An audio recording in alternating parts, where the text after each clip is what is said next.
C'est l'histoire d'un homme.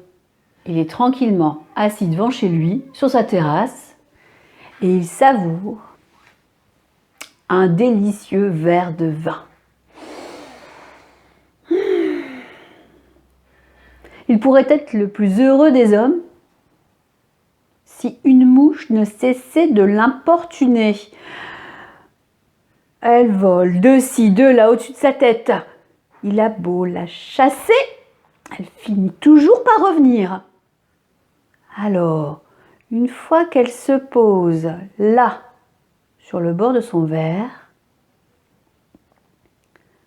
l'homme, dans une ultime gorgée,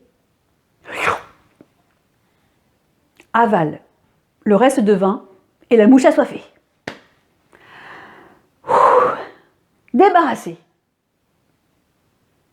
Enfin, pas vraiment, parce que... Mais une fois la mouche dans le ventre de l'homme, eh bien celle-ci, complètement ivre, se met à voler de ci, de là, à travers tout son corps, de la tête aux pieds, des pieds à la tête.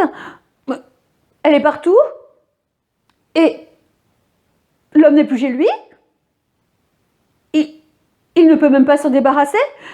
Alors titubant, bourdonnant, l'homme inquiet se précipite en ville pour une consultation chez un spécialiste des troubles digestifs.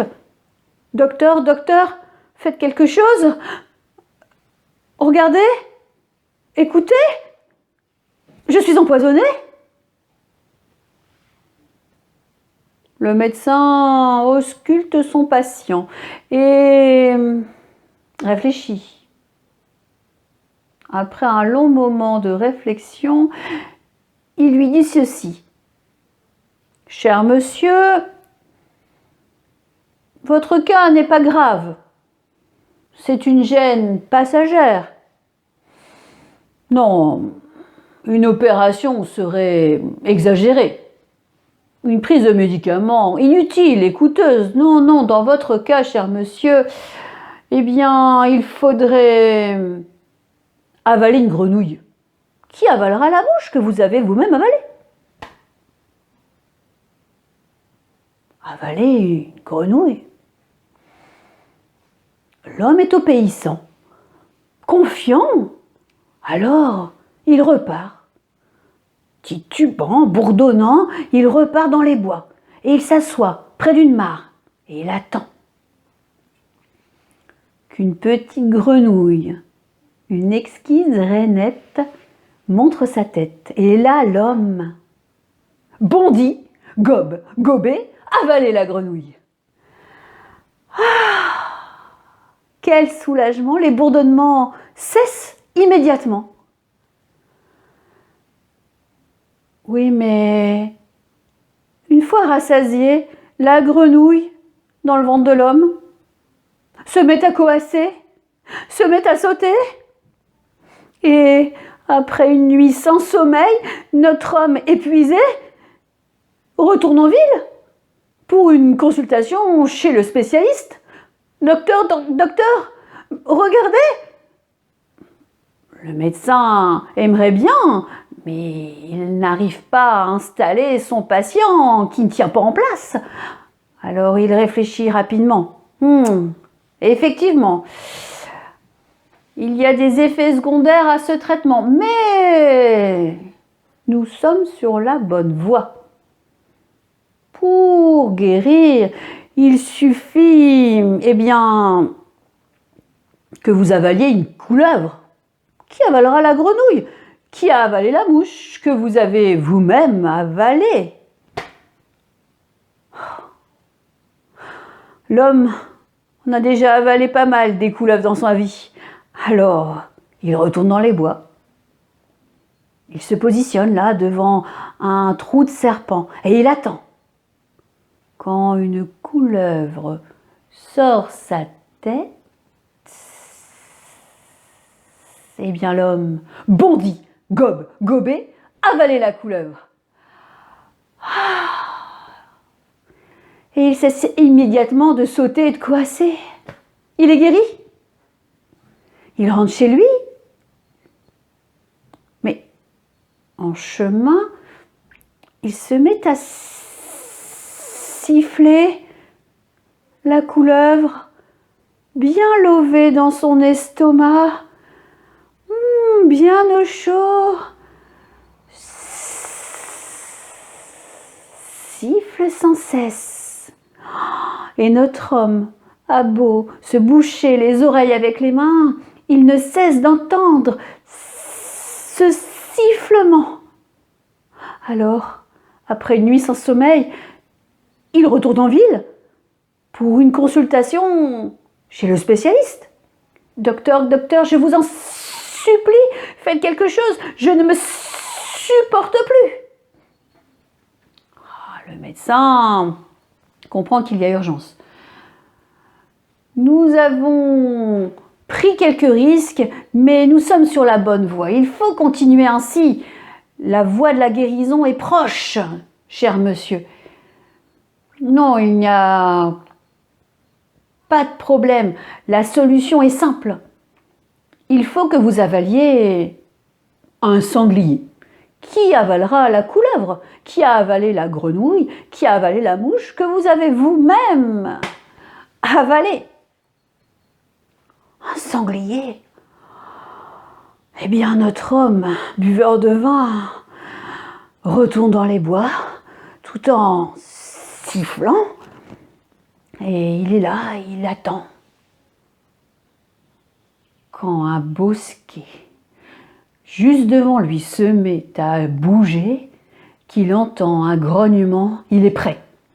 Alors, la bouche grande ouverte, eh bien, il bondit et gobé, avalait le gros sanglier. Et soulagement, le sifflement cesse immédiatement. Oui, mais le sanglier, à l'intérieur du ventre de l'homme, est paniqué. Il se sent bien à l'étroit et il se met à gigoter, à grogner, et notre homme ne sait plus où se mettre. Alors, haletant, transpirant, gigotant, grognant, il retourne incognito en ville, chez le spécialiste. Docteur, je n'en peux plus, faites quelque chose. Là, notre médecin comprend l'urgence. Il prend même sa voix la plus grave pour dire « Oh, il n'y a plus qu'une seule solution, définitive là, cher monsieur. Il faut que vous avaliez un chasseur qui vous débarrassera du sanglier, qui vous a débarrassé de la couleuvre, qui vous a débarrassé de la grenouille, qui vous a débarrassé de la mouche que vous aviez bêtement avalée. » Notre homme est désespéré. Il regarde tout autour de lui. Et là, sur les murs du cabinet, il voit des trophées de chasse, une corne de rhinocéros, une tête de lion empaillée, une défense d'éléphant. Alors, dans un éclair de désespoir, il demande au spécialiste « Seriez-vous par hasard chasseur ?» Et sans attendre la réponse, il bondit sur le médecin. Et là, on entend pouf, une explosion formidable. L'homme explose de joie. Il est enfin délivré de tous ses maux.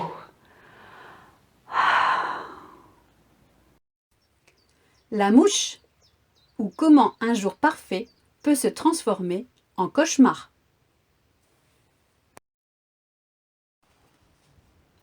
Le grand jour est arrivé, se dit la mouche. Aujourd'hui, je vais me baigner.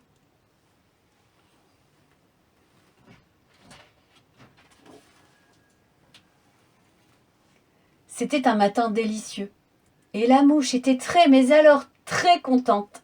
« Quel grand bain je vais prendre !» ajouta-t-elle.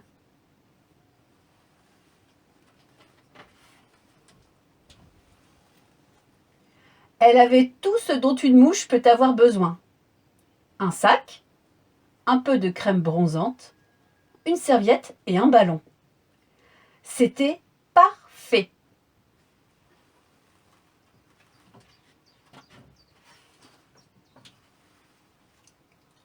Elle testa l'eau pour s'assurer qu'elle était bonne. D'abord avec une patte, puis avec une autre, et encore une autre, jusqu'à oser finalement de toutes ces petites pattes.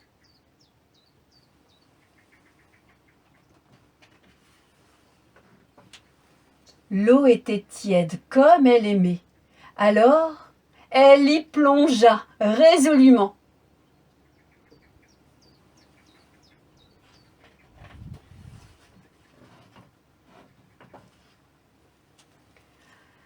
Tout en se baignant, elle commença à fredonner sa chanson préférée. Elle chantait, elle dansait et sautait, c'était la mouche la plus heureuse du monde.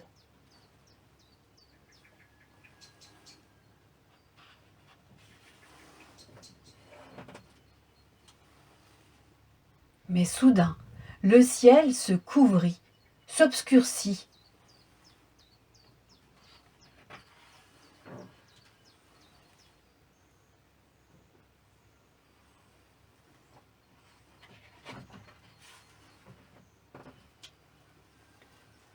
C'était comme si la nuit tombait d'un seul coup.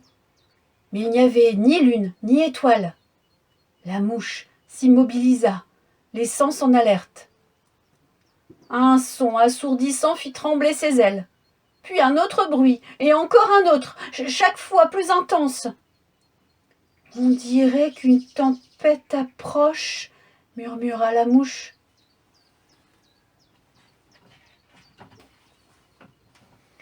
Pourquoi n'ai-je pas pris mon parapluie se dit-elle tout en regardant vers le haut. Et là, elle vit quelque chose de terrible.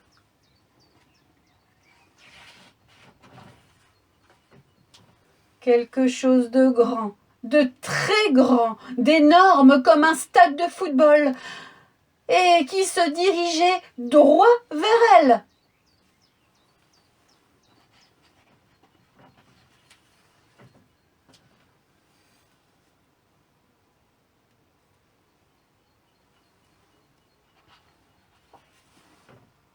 La météorite se fracassa dans l'eau, provoquant des vagues gigantesques. La mouche essaya de s'échapper, mais ses ailes étaient toutes mouillées. Elle était prise dans un puissant tourbillon qui aspirait tout. C'était la fin.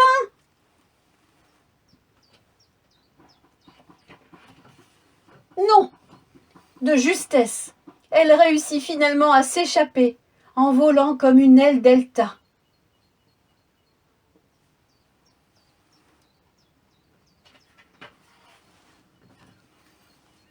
Quelques instants après, on entendit une voix qui criait « Maman! Maman! J'ai fini !»